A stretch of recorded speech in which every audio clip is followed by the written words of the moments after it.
حضرة النبي المصطفى رسول الله صلى الله عليه وسلم ثم إلى أرواح المسلمين والمسلمات والمؤمنين والمؤمنات وآله الكرام وأصحابه العظام شهد الله لهم الفاتحة. أعوذ بالله من الشيطان الرجيم. بسم الله الرحمن الرحيم. الحمد لله رب العالمين الرحمن الرحيم مالك يوم الدين إياك نعبد وإياك نستعين اهدنا الصراط المستقيم صراط الذين أنعمت عليهم غير المغضوب عليهم ولا الضالين آمين.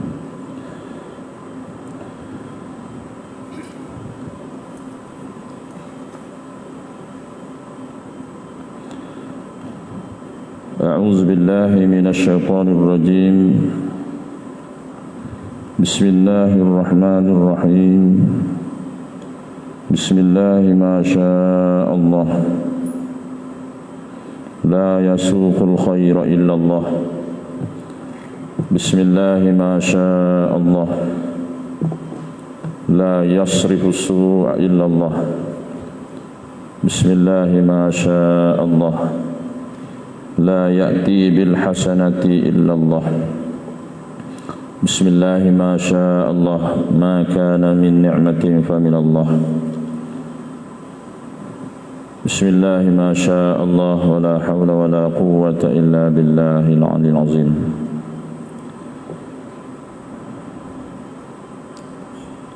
الحمد لله الحمد لله الذي هدانا لهذا وما كنا لنهتدي لولا أن هدانا الله. أشهد أن لا إله إلا الله وحده لا شريك له وأشهد أن سيدنا محمدا عبده ورسوله أرسل رسوله بالهدى ودين الحق ليظهره على الدين كله وكفى بالله شهيدا. سبحانك لا علم لنا إلا ما علمتنا إنك أنت العليم الحكيم. وقال رب اشرح لي صدري ويسر لي أمري واحلل عقدة من لساني يفقهوا قولي ولا حول ولا قوة إلا بالله العلي العظيم. اللهم ربي يسر ولا تعسر يا كريم ربي تمن بالخير. اللهم إنا نسألك علما نافعا ورزقا حلالا طيبا وعملا تقبلا. اللهم رب زدنا علما وارزقنا فهما. اللهم رب زدنا علما وارزقنا فهما. اللهم رب زدنا علما وارزقنا فهم النبيين وحفظ المرسلين وإلهام الملائكة المقربين وعافية يا أرحم الراحمين. ربنا أتمم لنا نورنا واغفر لنا إنك على كل شيء قدير. الله لطيف بعباده يرزق من يشاء وهو القوي العزيز. ففهمناها سليمان وكلا آتينا حكما وعلما وسخرنا مع داود الجبال يسبحن والطير وكنا فاعلين. اللهم صل على سيدنا محمد الفاتح لما أغلق والخاتم لما سبق ناصر الحق بالحق والهادي إلى صراطك المستقيم وعلى آله وصحبه حق قدره ومقداره العظيم. الصلاة والسلام عليك يا سيدي يا رسول الله خذ بيدي قلت حيلتي أدركني. وصلى الله على سيدنا محمد وعلى آله وصحبه وسلم. الحمد لله رب العالمين. قال الله تعالى في كتابه الكريم. أعوذ بالله من الشيطان الرجيم. ومن أحسن قولا ممن دعا إلى الله وعمل صالحا وقال إنني من المسلمين. صدق الله العظيم. Alhamdulillah wa syukurillah. Hormati lagi dikasihi Tuan Pengurusi Masjid Qaryah Kampung Paya Timbalan Pengurusi Setiausaha Bendahari yang baru, yang muliakan Al-Fadhil Tuan-tuan Imam, Tuan Bilal, Tuan Syiak, Tuan-tuan pegawai masjid, ahli jawatankuasa masjid, pemimpin masyarakat, tuan-tuan haji, puan-puan hajah, para ustaz ustazah, para asatizah sekalian muslimin dan muslimat, mukminin dan mukminat yang hadir pada hari ini. Alhamdulillah. Pertamanya dan selamanya marilah kita sama-sama merapatkan sedikit kesyukuran kepada Allah Subhanahu Wa Taala kerana dengan limpah inayahnya serta riayah Allah Subhanahu Wa Taala kita dapat sama-sama hadir ke rumah Allah Subhanahu Wa Taala ini, mengimarahkan masjid Allah Subhanahu Wa Taala ini adalah merupakan tanggungjawab kita bersama. Cuma satu saya nak ingatkan diri saya dan tuan-tuan sekalian, apa pun jawatan kita, baik saya sekalipun, kita hadir ke masjid ke mana-mana niat semata-mata kerana Allah. Itu kemuncak dia. Niat semata-mata kerana Allah. Saya datang ke sini pun niat semata-mata kerana Allah, bukan niat semata-mata kerana guru takmir. Pengurusi pun niat semata-mata kerana Allah, bukan datang sebab datang pengurusi. Tu dia. Tok imam bersama, bukan datang atas dasar jawatan.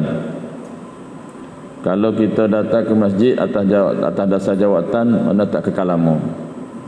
Kita datang semata-mata kerana redha Allah kekal lama. Seperti mana Nabi sebut dalam Ramadan, jangan kamu menyembah Ramadan.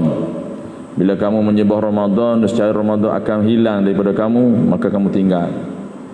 Sebaliknya kamu menyembah Allah.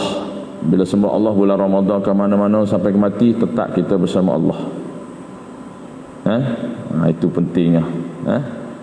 Jadi kita datang kerana jawatan, tak kena. Dan saya melihat bukan kata semajik surau, apabila jawatannya tidak dipegang lagi, maka dia tak datang masjid dah. Ini satu perkara yang tak baik lah. Sepatutnya kena datanglah sebab rumah Allah, bukan kita datang kerana jawatan. Jadi saya di sini ucapkan syabas dan tahniah lah kepada pengurusi baru, Setiausaha Bendahari baru. Selamat menjalankan tugas dengan dedikasi dan penuh tanggungjawab, amanah. Berat sebenarnya. Ini adalah merupakan pilihan Allah. Kita rasa bersyukur ada pilih Allah SWT. Allah pilih kita bagi ujian atas tugas kita, maka Allah nak tengok kita tahu mana keadilan kita, amanah kita menjalankan tugas.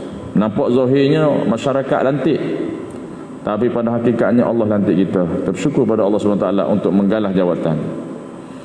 Dan tidak boleh bergerak sesuatu institusi itu, masjid dan surau, kalau tidak ada bersama jemaah.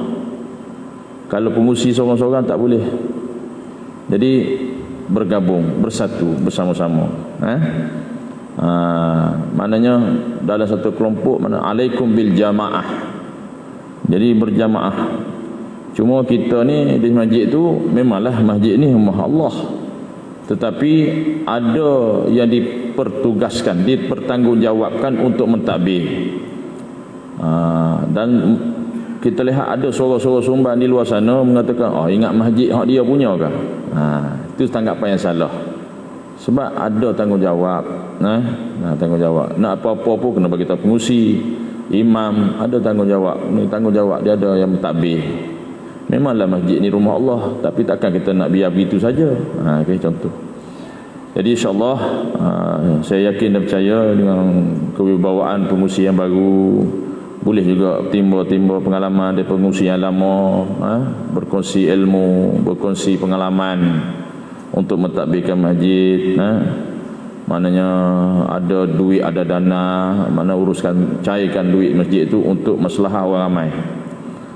Jadi masjid ni sebenarnya luas, bukan tempat solat jemaah saja. Masjid ni kalau kita lihat, iaitu masjid inilah sebagai universiti umat Islam. Masjid inilah yang melahirkan imam-imam yang berkaliber. Tak kira lah berkaliber, orang panggil berkaki lebar. Sebab ada pelapis. Jadi buatlah program-program melibatkan orang dewasa, orang tua dan kanak-kanak. Itu pelapis kita. Kalau kita fokus kepada orang tua pula, dia dah mati tak ada pelapis lah. Boleh buat program semak solat. Inilah masanya. Program masjid ni kita gunakan untuk semak solat, untuk solat yang sempurna macam mana. Saya dah beli buku semak solat Ustaz Muhammad Jo, ikut sunnah, ikut mazhab Syafi'i, cantik buku tu. Okey, boleh buat pengurusan jenazah.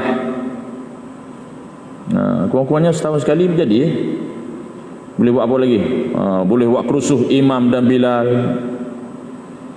Boleh buat kerusuh keuangan, mengurus masjid, macam-macam lah. Jadi di sinilah boleh buat tuition, buat kelas-kelas agama boleh. Dan sama-samalah kita menggemelin tenaga bersama dengan pengurusi dan setiausaha bendahari dan ahli jawatankuasa semua sekali, menjaga kebersihan masjid lah.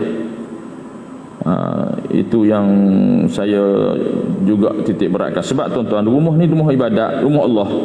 Maknanya rumah Allah ni mesti wangi, mesti bersih daripada rumah kita lagi sebenarnya. Tapi malangnya setengah tempat ni, masjid dan surau penuh dengan tak cicak, penuh dengan habuk, penuh dengan sawang.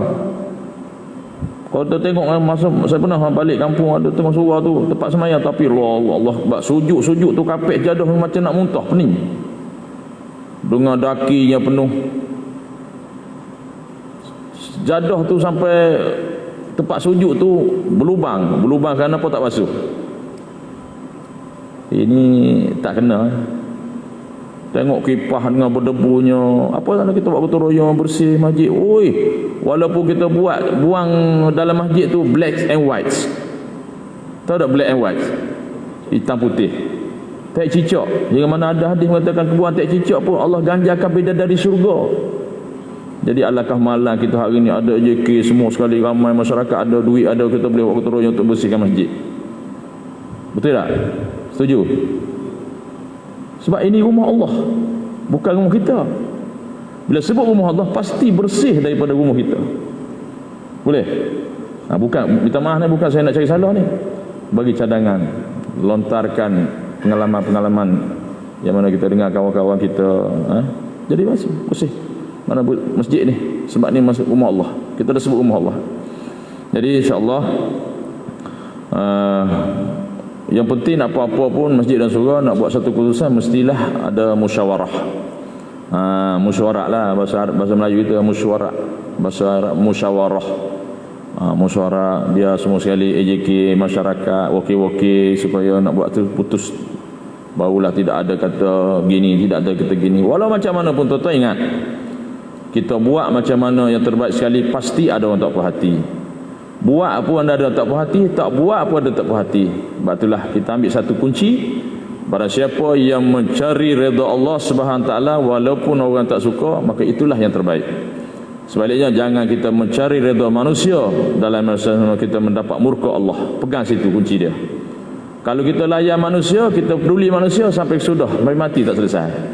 Sebalik kita layan Allah, kita peduli dengan Allah. Boleh?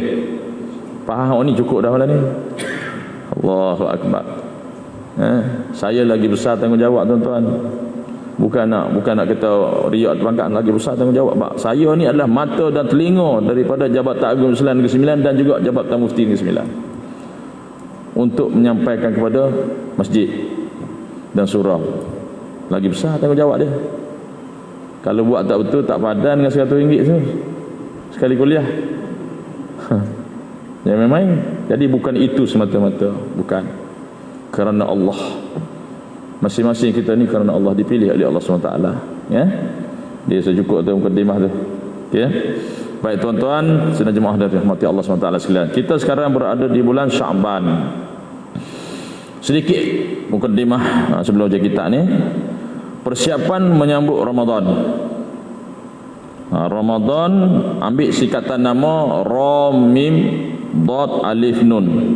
Ramadan maksudnya Ra tu ridwanullah, keredaan Allah bagi orang yang berpuasa. Mim maghfiratullah, keampunan Allah bagi orang yang berpuasa.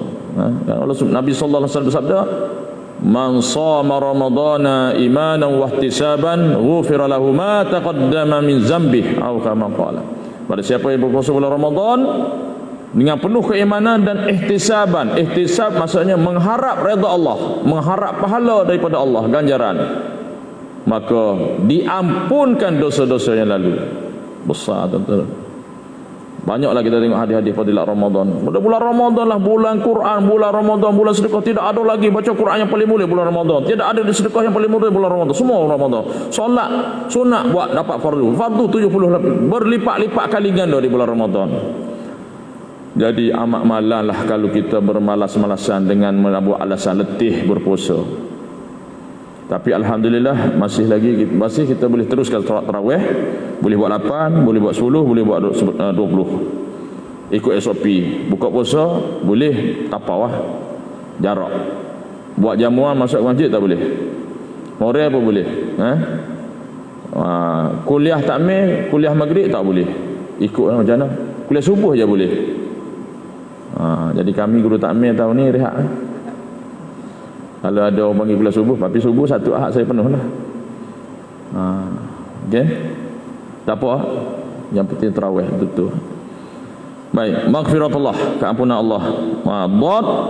Dhamanullah, itu jaminan Allah. Jaminan Allah apa jaminan? Orang berpuasa, jaminan Allah dapat pahala syurga.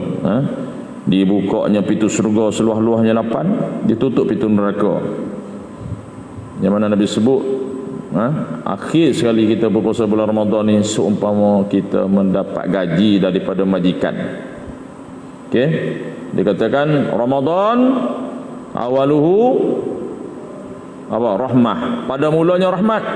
Wa ausatuhu maghfirah. Pada peringkat keduanya maghfirah, keampunan Allah. Yang ketiga wa akhiruhu itqum minan nar. Habis ujungnya pembebasan daripada neraka. Ini katakan jaminan Allah bagi yang berpuasa. Jadi amat malah kalau orang-orang yang masuk bulan Ramadan masih lagi berperangai jelek, perangai tak elok, masih lagi tidak mendapat keampunan Allah SWT. Nabi sebut ada 2 golongan. Golongan yang kedua itu golongan yang hanya golongan yang nombor 1, golongan yang mana masuk bulan Ramadan dia mendapat keampunan Allah SWT. Dia tinggal terus, maknanya permulaan Ramadan ialah membersih dosa-dosanya, membakar. Dia kata Ramadan membakar dosa-dosa. Masuk Ramadan mana membakar dosa-dosa kita. Dengan kita berpuasa tu membakar dosa-dosa kita. Habis dosa kita. Setahun itu racun, sebulan bulan Ramadan adalah penawar. Mana alif? Alif mana al-fatullah. Al-fatullah mana kemesraan Allah, kejinakan Allah bagi yang mereka berpuasa, yang mentaati perintah Allah SWT di bulan Ramadan. Puasa A sampai Z. Ingat Nabi sebut berapa ramai yang berpuasa tapi tidak dapat apa-apa daripada pahala puasanya kecuali lapar dan dahaga. Pasal apa? Kita berpuasa hanya tak makan tak minum saja. Nafsu, keinginan nak makan itu, nak makan ini, otak fikir macam-macam, mata lihat perkara yang tak elok, telinga dengar yang tak elok, maka habis pahala puasa kita. Sah puasa kita tu tapi batal pahalanya. Letih. Ini kita kena betul-betul puasa ni. Tak betul-betul puasa tu dapat pahala letih lah. Cuma kita puasa tu mana tak dikira berdosa sebab kita puasa, tapi pahala tak ada. Seumpama orang bekerja tak ada gaji. Ini yang membimbang, ini takut tuan-tuan. Puasa ni, sebab tu Nabi sebut tu. Banyak orang berpuasa. Pukul 10 tuan-tuan, pukul 10 dia ingat goreng pisang dah. Pukul 10 dia ingat menu dah. Semalam aku makan semalam apa? Semalam lompat tikam. Hari ni aku nak lompat orang pula. Pukul 10 kata ulama, siapa yang sedang berpuasa bercita-cita nak makan itu, nak makan ini, separuh pahala puasanya dah hilang. Macam mana kita tuan-tuan? Bazar Ramadan ada pula mampu. Beli ke bazar Ramadan kuih pelita, haram pelita sungguh tak ada pun. Macam tu. Beli cucuk badak sekok pun tak ada. Nafsu kita tuan-tuan. Baik bini kita buat sendiri dapat pahala. Kita buat apa tu gila-gila duk baris ke bazar Ramadan. Boleh tak? Boleh. Tapi ingat Datuk apa tu yang faham punya tu, Datuk Tuan Ibrahim Tuaman, dia kata apa? Orang yang mengikut nafsu beli makanan bazar Ramadan menyebabkan puasa tak sempurna. Sebab dia beli di bazar Ramadan tu, kita tak tahu status orang jual tu. Orang jual tu tak semayang, tak tutup aurat, maka terjejas pahala puasa kita. Macam mana kita tuan-tuan? Jadi teruk rohani kita. Kita okey dah. Kita baca Quran semayang okey dah. Jadi teruk hati kita. Pasal apa? Pakai masuk benda yang haram.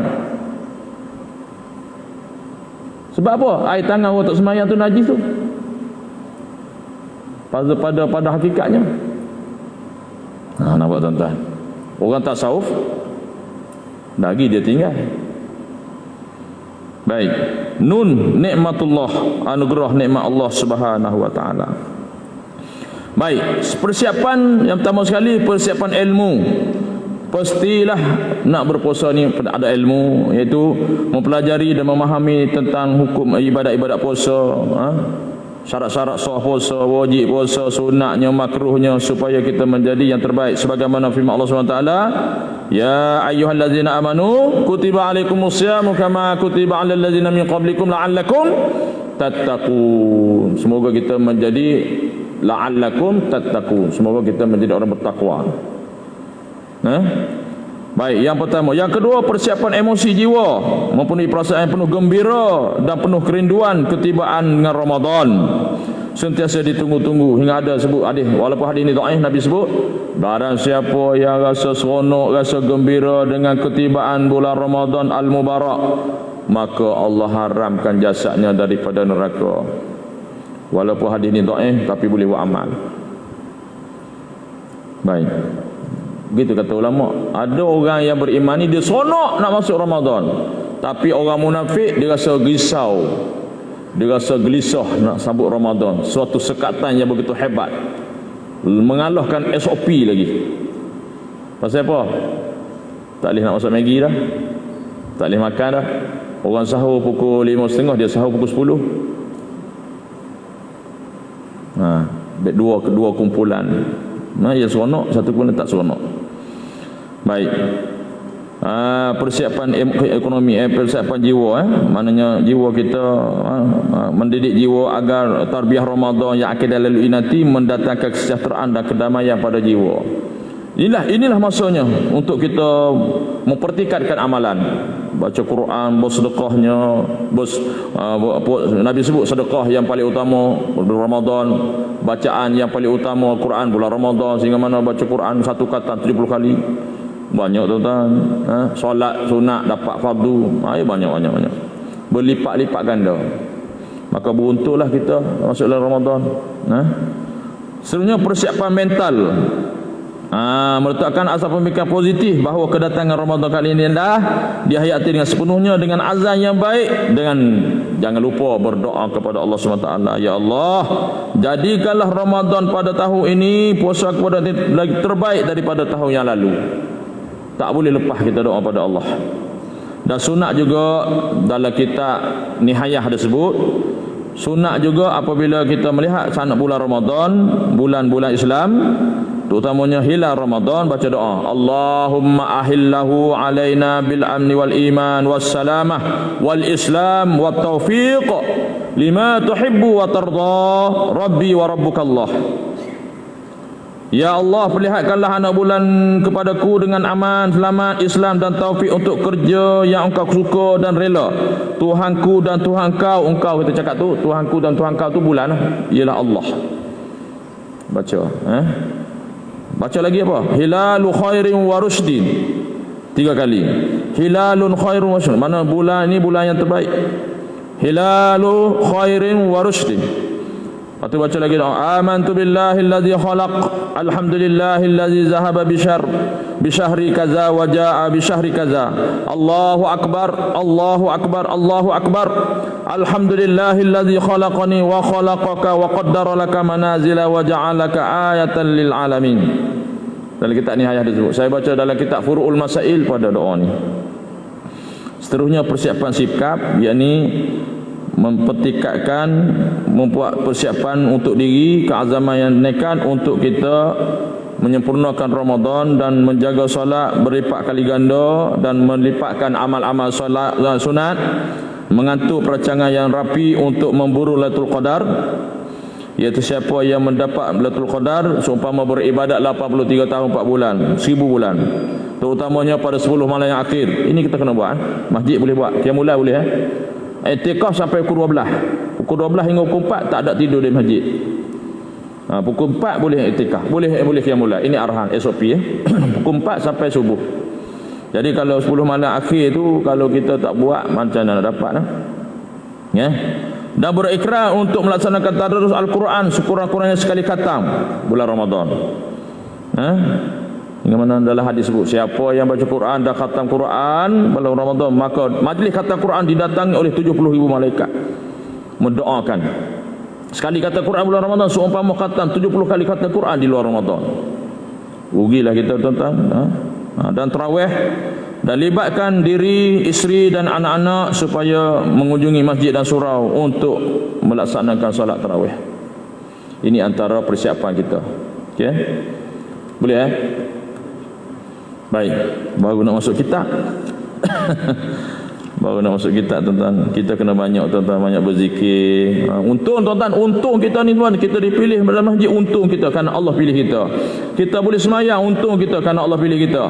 Kita boleh berzikir, hati kita sebut Allah, istighfar, selawat. Bukan kuasa kita, itu Allah pilih kita, tanda Allah sayang pada kita. Alhamdulillah. Jadi Ustaz Wadi Anwar pesan kat kita selalu, jangan kita lupa. Lepas subuh, Allahumma ajirni minan nar 7 kali, jangan lupa baca. Subuh dan maghrib. Itu tertutupnya pintu neraka yang 7. Dan untuk benteng yang ampuh daripada fitnah Dajjal sebelum salam, jangan lupa Ustaz Wadi Anwar kata. Banyak lagi ustaz-ustaz lain, saya dah sebut sebelum ni. Baca doa fitnah Dajjal tu. 4 doa Nabi sebut tu.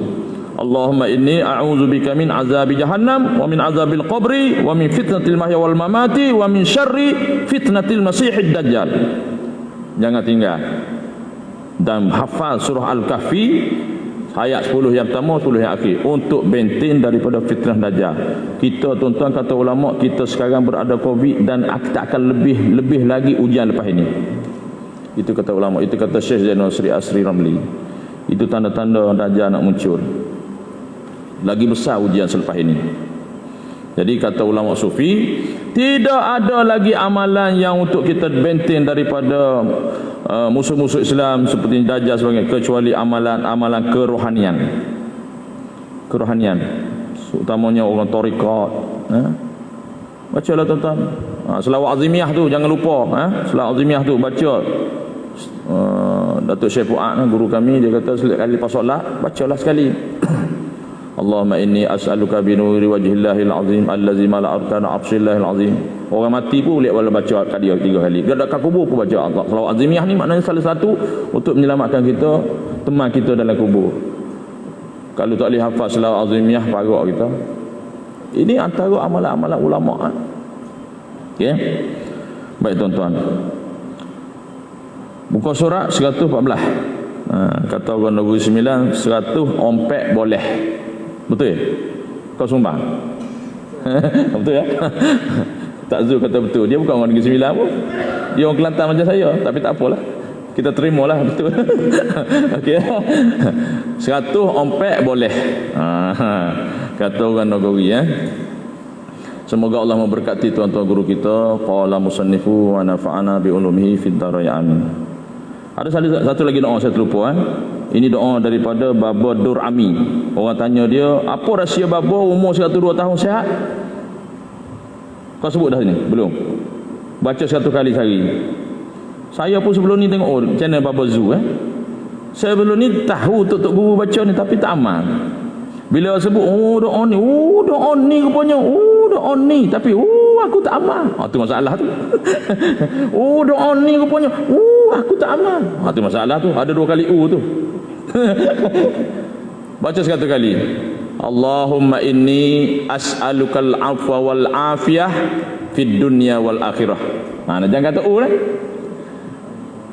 Allahumma inni as'alukal afwa wal afiyah. Ya Allah, ampunkanlah, berilah kemaafan kepadaku, afwa wal afiyah, dan kesihatan fid dunya wal akhirah, dunia dan akhirat. Ada lagi matan yang lain, Allahumma inni as'alukal afwa wal afiyah fi dini, atau fi dunya, fi dini, atas agama aku, fi dunya wal akhirah. Tambah lagi, tak ada masalah. Tapi Baba Dur Ami kata amal tu boleh. Dia kata ijazah umum. Siapa yang dengar ceramah channel secara langsung tu, saya tengok itu channel langsung, dia ijazah. Boleh ijazah semua sekali. Boleh amal. Umum Allahumma inni as'alukal afwa wal afiyah fid dunya wal akhirah. Sekejap tu ambil tasbih satu kali pusing sekatu. Kalau tak boleh seketuk, buat 50 dulu. Buat 20 ke 20. Selepas subuh 20. Fahasar 20. Yang penting 100 hari tu 100. Tapi yang paling bagusnya, dalam satu masa tu 100 terus. Allahumma inni as'aluka al-'afwa wal 'afiyah fid dunya wal akhirah. Allahumma inni as'aluka al-'afwa wal 'afiyah fid dunya wal akhirah. Saya sebutkan surau. Ustaz boleh dah lancar. Habis kita tak boleh. Boleh. Ustaz pun manusia biasa juga. Masalahnya lancar tak lancar kita hafal ke tidak? Itulah. Kalau tuan-tuan hafal, lebih lagi pada ustaz lagi. Allahumma inni as'aluka al-'afwa wal 'afiyah fid dunya wal akhirah. Minta keampunan dan afiah, kesihatan fid dunya wal akhirah. Sehat tubuh badan dan selamat daripada penyakit hama tu. Mata terang, kulit elok, gigi cantik dia. Sehatlah orang 102 tahun umur dia. Dia kata dia amat tu daripada masa-masa sampai kepada Rasulullah sallallahu alaihi wasallam. Okey ya? Baik. Nak sambung kita baca tu lagi. Baik, kita lajak ke sikit azan tu. 2-3 minit baru azan sunat dia lewatkan sikit. Biar betul-betul masuk. Abu Lais As-Samarqandi, perangai yang kedua akhir tu. Abu Lais As-Samarqandi meriwayatkan daripada Abu Hurairah radhiyallahu anhu berkata, pada suatu malam sesudah sembahyang bersama Nabi sallallahu alaihi wasallam, saya keluar. Saya tu siapa saya tu? Abu Hurairah. Tapi bukan nama dia sebenar. Saya dah sebut dulu nama Abu Hurairah sebenar kan? Abu Hurairah tu gelaran. Abu Hurairah bapa anak kucing. Dia suka anak kucing, dia suka kucing gerak dalam jubah. Nabi kata apa ni? Anak kucing. Aku gelar kat Abu Hurairah. Sama Abu Bakar As-Siddiq, dia membenarkan Nabi Isra' Mi'raj. Maka Nabi gelar Abu Bakar As-Siddiq, yang membenarkan perkataan Nabi. Nabi suka gelar yang baik-baik sahabat. Pada suatu malam dia kata, saya keluar, tiba-tiba saya berjumpa dengan wanita yang bertudung berdiri di tengah jalan lalu berkata, "Hai Abu Hurairah, saya telah berbuat dosa yang sangat besar." Ini dalam bab dosa, bab taubat. Saya buat dosa yang sangat besar. Maaf saya silap. Dah baca dah tu. Kita pergi kepada muka surat 116. Silap. Itu dah baca dah. Saya silap tanda tu. 116 tu. Kita ambil sikit belakang tu. Sebenarnya muka surat 115 kita ambil situ. Sebenarnya tidak ada dosa yang lebih besar daripada kekafiran. Tetapi Allah berfirman, pergi ke muka surat 16, 116. A'udzubillahi minasyaitonir rajim. Qul lil ladzina kafaru in yantahu yughfar lahum ma qad salaf. Kita sambung situ. Katakanlah kepada orang-orang kafir, jika kamu menghentikan kekafiran yang tak beriman pada Allah, maka akan diampunkan bagi kamu apa-apa yang telah lalu. Surah Al-Anfal. Ini satu dakwah. Ini Allah pesan dakwah kita kepada orang kafir. Berhentilah. Berhenti, kita suruh dia berhenti. Jangan paksa. Jangan kita paksa dia masuk Islam. Sebab apa? Allah sebut dalam Quran la ikraha fid din. Mana tidak ada paksaan dalam agama tu, mana tidak ada paksaan kepada orang kafir supaya kita paksa dia masuk Islam. Tapi ada orang silap tafsir tuan-tuan. Bila kata pergi semayang, masuk pergi semayang jemaah ni, tak pergi semayang tak baik ni. La ikraha fid din. Tidak ada paksaan dalam agama, ustaz. Ada dia faham kat tu. Kita tanya balik, mu Islam ke apa? Islam. Bila mu Islam, kena paksa. Tu sebenarnya la ikraha fid din tu ayat tu kepada orang Islam supaya Allah jangan paksa orang kafir masuk Islam. Kita yang Islam ni kena paksa semayang. Tak ada paksaan dalam agama. Tak boleh paksa semayang, tak boleh paksa puasa, tak boleh paksa. Umum Islam saja. Islam ni tak faham ni masalah. Dia mari hujah kat tu. Okey? Nampak tak tuan-tuan? Silap faham tafsir tu. Okey, kita bagi lalu azan. Sikit lagi kita sambung Lepas ni kita sambung sikit dalam 10-15 minit. Maka kita mana nak berhenti shot pendek sangat, lambat sikit. Tak apa InsyaAllah. Okey, kita jawab azan. Jangan sembang. Alhamdulillah. Sedap air.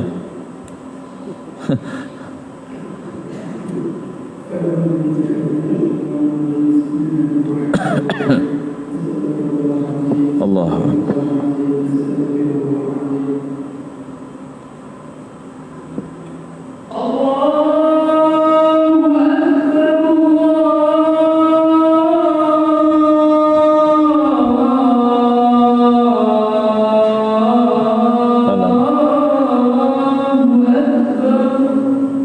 salam.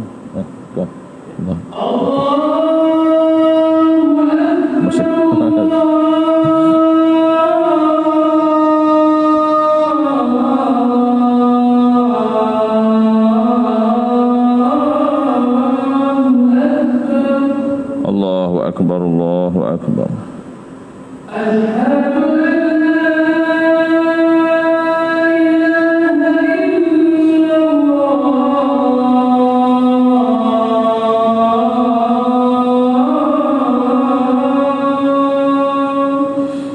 Asyhadu an la ilaha illallah.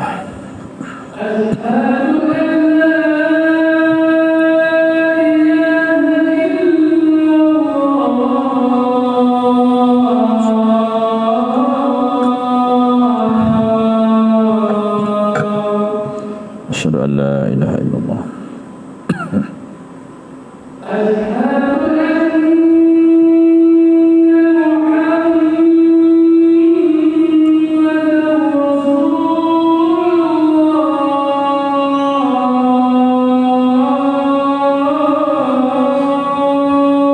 Asyhadu anna Muhammadar Rasulullah. Marhaban bi zikrika qurrati a'yuni bika ya sunan.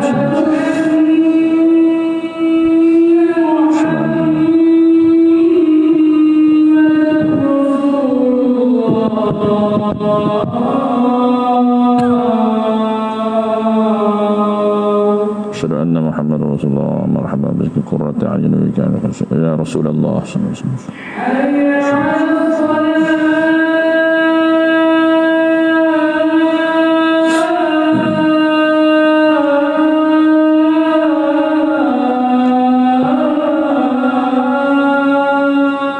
La hawla wa la quwwata illa billah.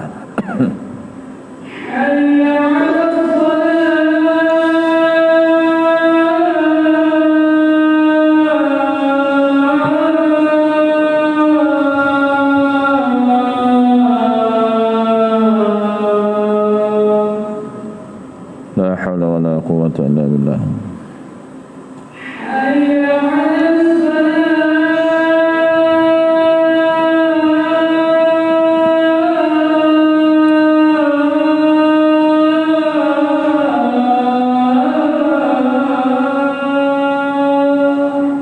La hawla wa la quwwata.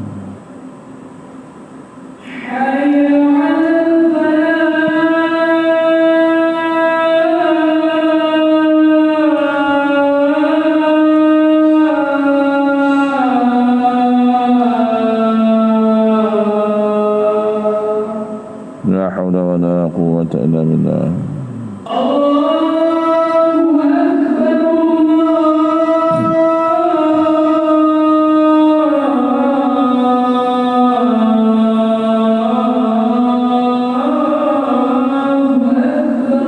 Allahu akbar, Allah.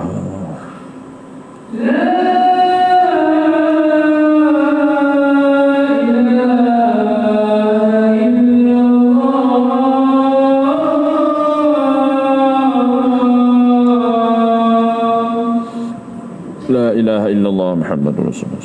Allahumma salli ala sayyidina Muhammad wa ala ali sayyidina Muhammad. Allahumma rabb hadhihi ad-da'wati at-tammah was-salatu al-qa'imah. Ati sayyidina Muhammadin wasilatan wa ba'd wasyarafa ad-darajat. Innaka la tukhliqul mi'ad. Radina billahi rabba wa bil islam dina wa bi Muhammadin sallallahu alaihi wasallam. Alhamdulillah. Boleh tuan-tuan minta izin Musi dan semua sekalian. Kita pergi hadis ni sikit kan, boleh ya? InsyaAllah kita sambung balik. InsyaAllah habis ni saya berhenti, jangan risau. Jangan bagi syarat kat saya sebelum berhenti awal. Baik. Al-Hasan berkata Nabi SAW bersabda, andaikan seorang itu berbuat dosa sehingga memenuhi di antara langit dan bumi kemudian bertaubat, nescaya Allah mengampunkannya. Nampak tak tuan-tuan? Allah Maha Pengampun. Jadi kita jangan pedulilah orang nak menghukum kita itu, kita ini, jangan peduli. Sebab dalam hadis sebut Allah tidak melihat dosa-dosa kita yang lampau. Walaupun manusia mengukitnya, memfitnahnya, mengumpat macam-macam, tetapi Allah melihat penghujung kita. Silap-silap hari bulan orang yang kita kutuk, orang yang kita caci maki itu, dia mati dalam keadaan beriman. Sebagaimana saya sebut dululah, macam Syekh Zainal Sri sebut, dia ni orang kenal di kampung tu memang jahat. Bila sebut nama ni orang kenal kerana jahat, bukan kenal kerana baik. Akhirnya dia mengamalkan sedoa, Allahumma rzuqna qablal mauti taubah wa indal mauti syahadah wa ba'dal maut jannatan wa na'ima. Nampak? Akhirnya dia mati, Allah terima tu. Allahumma rzuqni qablal. Maknanya dengan doa tadi tu, berikan dekat keimanan, bertaubat sebelum mati dan dapat syurga. Akhirnya dia mati, Allah ampunkan. Dia bertaubat sebelum mati, Allah ampunkan dosa dia dan Allah memberi dia jaminan syurga. Jadi persoalannya, siapa kita nak menghukum orang? Apa ada doa tu? Syekh Zainal Sri Suhamban, Allahumma rzuqna, kalau baca ramai boleh, Allahumma rzuqni tu aku, kita baca ramai untuk kita dah keluarga lagi bagus. Allahumma rzuqna qablal mauti taubah, ya Allah beri rezekikan kepada aku taubat sebelum mati, wa ba'dal mauti syahadah, dan selepas mati aku bersyahadah, mana menyaksikan, bersyahadah, mengakui, mana menerima segala ketentuan ilahi. Wa ba'dal maut jannatan wa na'ima, selepas mati aku dapat jannah. Tiga-tiga tadi Allah mustajab doa dia. Walaupun orang hukum dia masa hidup dia jahat. Jadi ingat, kita belum tentu hujung kita macam mana. Boleh baik. Abu Yazid Al-Raqqasi berkata, ketika Abu Hurairah radhiyallahu anhu khutbah di atas mimbar, Nabi sallallahu alaihi wasallam berkata, saya telah mendengar Rasulullah sallallahu alaihi wasallam bersabda. Jadi kita kena beza. Orang biasa berkata Nabi bersabda. Pasal apa? Pasal nak memuliakan kalam. Kalau Allah firman, kalau Nabi bersabda. Okay, kita baca Adamu akramul bashari ala Allah, ya'tazirullahu ilaihi yaumal qiyamah bisalasi wa ma'azir. Yaqulullah ya Adam laula anni la'antul kazzabin wa abghadul kadhiba wa aw'adtu alaihi wa qad haqqal qawlu minni la amla anna jahannama minal jinnati wan nasi ajma'in la rahimtu dzurriyyatakal yaum ajma'in wa yaqulu lahu ya Adam inni la udkhilu ahadan min dzurriyyatika an-nar wa la u'adzibahu bin nar illa man 'alimtu bi'ilmi annahu law raddattuhu ila dunya la'ada ila syarri ma kana fihi summa lam yarji' wa lam yatub. Yaqul lahu ya Adam qad ja'altuka hakama baini wa baina dzurriyyataka qum 'indal mizan fanzur ila ma yurfa'u ilaik min 'amalihim faman rahaja lahu khairum mithqala dzarratin falahul jannah hatta ta'lama anni la udkhilul nari illa kulla zalim. Ini satu dialog lah. Baik, kita tengok Nabi Adam makhluk yang paling mulia di sisi Allah pada hari kiamat. Allah menyatakan alasan uzurnya 3 macam. Hai anak Adam, silap. Hai Adam, andaikan aku, kata Allah, tidak mengutuk orang-orang yang dusta dan membenci dusta serta mengancam seksa atasnya, dan telah menjadi putusanku akan mengisi penuh neraka jahanam dengan jin dan manusia semuanya. Ini peringatan daripada Allah. Nescaya, kata Allah, aku memberi rahmat kepada turunanmu. Turunan kita ni turunan Nabi Adam lah, Adam dan Hawa. Mana kepada turunan semua pada hari ini. Itu satu. Allah berkata dengan Nabi Adam. Yang kedua dia kata apa? Hai Adam, sungguh aku tidak menyiksa turunanmu dengan api neraka kecuali orang yang saya ketahui bahawa sekiranya aku kembalikan ia ke dunia, pasti ia akan kembali kepada kejahatan dan tidak bertaubat. Jadi dia ada kaitan dengan taubat. Mungkin tak? Boleh tak kita masuk dah mati balik ke dunia? Tak boleh dah. Yang ketiga, hai Adam, aku jadikan engkau sebagai hakim antaraku dengan anak cucumu. Jadi bapa dia datuk kita, nenek kita Hawa lah, datuk kita Adam lah. Ya. Berdirilah engkau di dekat timbangan, perhatikan apa yang terlihat padamu dari amal. Maknanya segala apa yang kita lakukan di dunia akan dipertontonkan di hadapan Allah di mahkamah Rabbul Jalil di akhirat esok. Dalilnya, faman ya'mal mithqala dzarratin khairan yarah. Sedikit saja amalan kita baik akan dijelas, akan dikira di akhirat. Wa man ya'mal mithqala dzarratin syarran yarah. Sedikit sejahat, buatan jahat sikit walaupun sebesar zarah, besar debu juga akan diperhitungkan. Bermakna tidak ada satu peti cicir. Sebab Allah yang hakim bijaksana. Sebab apa? Sebab yang catat pahala kita ialah bukan manusia. Yang kira kita ialah malaikat Allah SWT, kiraman katibin ataupun raqib atid. Kalau manusia catat senang tuan-tuan, kita belanja teh tarik siapa pada nama aku, boleh agak nak seletak rasuah. Kita nak rasuah malaikat, jangan harap. Betul tak? Inilah. Okey. Sama ya, boleh tak kita kembali ke dunia, kita dah baca jemaah tu. Rabbana absarna wa sami'na farji'na na'mal salihan inna muqinun. Itu Allah kata. Bila dari pertontonkan, nampak dah syurga, nampak neraka, takut dah. Walaupun sedekah, walaupun solat 2 rakaat, nampak dah begitu hebat. Maka Allah kata, orang-orang ni yang malah beribadat di atas dunia, dia minta dengan Allah, Rabbana absarna, wahai Tuhan, aku melihat dengan mata aku, wa sami'na, aku mendengar, farji'na, kembali aku ke atas dunia. Nak apa? Na'mal salihan, nak buat amal soleh. Inna muqinu, hari ni aku yakin. Allah kata no way.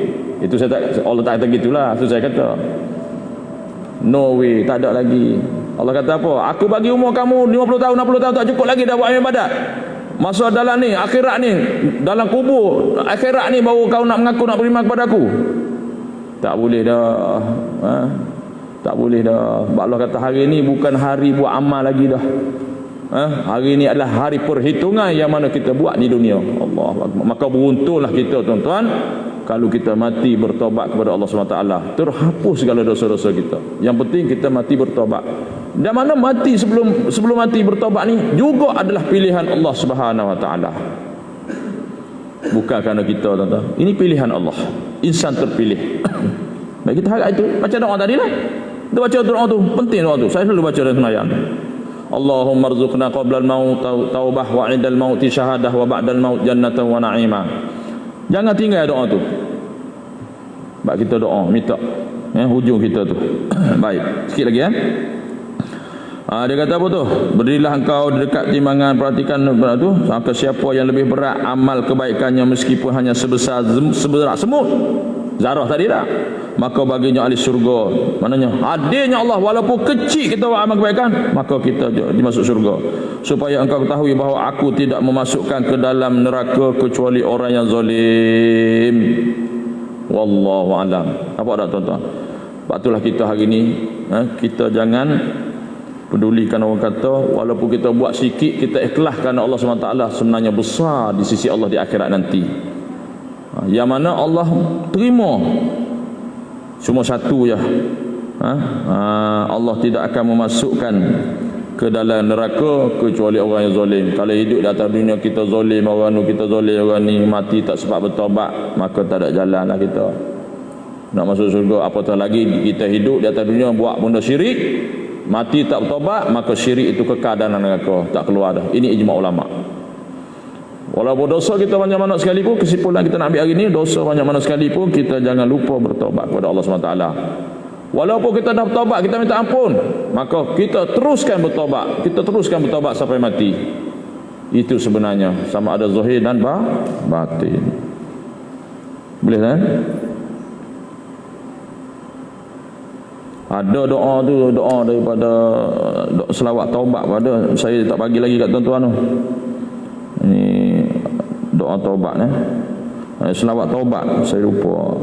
Ada selawat taubat daripada Kiai, ya tengok, Kiai Idrus, Kiai daripada Johor tu, lupa. Okey, selawat dia. InsyaAllah kalau mungkin kita tak sempat tu kot. Ni amalan istighfar dan selawat Allah yarham Habib Ali Al-Adrus bin Ja'far bin Ahmad Al-Adrus Batu Pahat Johor. Walaupun sebesar mana dosa kita, maka dengan selawat, dengan bertaubat ini, istighfar taubat ini, maka Allah ampun dosa kita. Mudah tuan-tuan. Ini menjadi amalan saya. Astaghfirullahalazim allazi la ilaha illa huwal hayyul qayyum wa atubu ilaih min kulli dhanbin azim zahiran wa batina sirran wa jahra taubatan nasuha. Ini istighfar taubat nasuha. Orang Johor rasa kenal di Batu Pahat itu Allah yarham Habib Ali Al-Adrus bin Ja'far bin Ahmad Al-Adrus. Ini keturunan Al-Adrus Batu Pahat Johor. Orangnya putih, hidung mancul lah, turunan Arab Itu istighfar taubat Maknanya apa maksud dia? Aku memohon keampunan kepadamu ya Allah yang Maha Agung, yang tiada Tuhan yang berhak disembah kecuali Engkau ya Allah, yang hidup, yang kekal, terus menerus menguruskan makhluknya atau dan aku bertobat kepadamu ya Allah segala dosa yang besar dan yang kulakukan sama ada zahir atau batin. Mana kul min kulli zabin azim zahiran wa batina, zahir dan batin, sirran wa jahra, mana tersembunyi ataupun yang nyata. Taubatan nasuha, sebenarnya aku benar-benar bertobat kepadamu ya Allah. Baca 10 kali pagi dan petang. Ini saya amal tuan-tuan. Dan selawat dia, Allahumma salli wa sallim ala sayyidina Muhammad miftahi babi rahmatillah salatan wa salaman daimaini bidawami mulkillah adada ma fi ilmillah. Diijazahkan oleh Baba Abdul Aziz di Ba'lawi, Kuala Lumpur. Saya terima ni daripada kawan saya. Dia kata, saya kata boleh hama ni? Dia kata boleh Ustaz. Jadi saya dalam tu tulisan halus sangat, saya tulis balik. Ni saya dah putus stek ni. Saya rasa Masjid Bagan Pinang saya dah bagi. Sini belum rezeki lah. Lepas raya lah pula tu kalau ada. InsyaAllah tuan-tuan ini istighfar taubat. Jadi saya dah lewat tuan-tuan, pukul 9 dah. InsyaAllah saya mohon ampun dan maaf. Ambil masa tuan-tuan sikit. Jadi insyaAllah lepas ni kita jangan tinggal, jangan balik baca Al-Mulk tu. Mana tahu mati malam ni kita baca Al-Mulk, syurga, jami syurga tu. Jangan tinggal Al-Mulk. Alhamdulillah, syabas dan tahniah lah masjid ni buat program-program macam ni. Banyakkan aktiviti kerohanian insyaAllah, zikir dan sebagainya. Jadi sekadar itu saja tuan-tuan. Sekali lagi saya mohon ampun dan maaf ada salah dan silap. Maka insyaAllah jika umur panjang kita jumpa lagi lah lepas raya lah. Cuti raya tu jangan lama-lama sangat. Bila lemah banyak sangat dia jadi lemau, lemuk banyak sangat. Lepas raya ni biasanya kita tengok selai datang. Nak penuh balik macam ni bukan senang. Dengan raya, dengan lemah kuih raya tak habis lagi, nak cucu lagi. Seminggu 2 minggu lepas raya tu bolehlah kelah. Ni sebulan raya jeng. Okey, kalau itu saja tuan-tuan. Semoga kita mendapat manfaat bersama untuk diri saya sendiri, tuan-tuan dan muslimin. Terima kasih semua. Jadi kita tangguh majlis kita pada malam ini dengan tasbih kafarah dan surah Al-Asr.